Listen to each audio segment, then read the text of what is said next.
You're expecting your first baby, you drop a couple of $100 and you take a Lamaze class.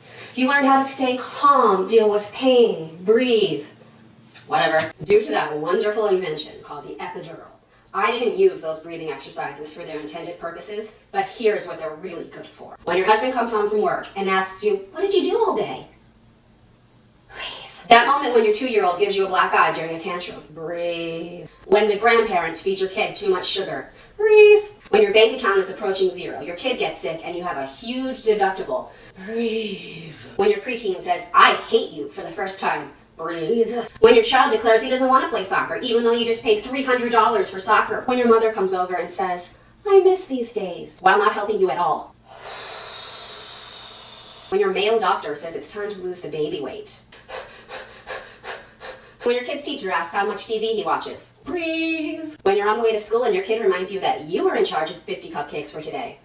Breathe. When you are touched out from a baby hanging on your boob all day and your husband says you're not affectionate enough. Breathe. When you get an email from iTunes that somebody spent $57 in the App Store. When the older kid that begged for a sibling slaps the younger kid. Breathe. When everything is falling apart around you, you have no money, your house is a mess, your kids are driving you crazy, and nobody seems to understand. Pull those kids in close to you, smell their adorable little heads, and breathe. You've got this.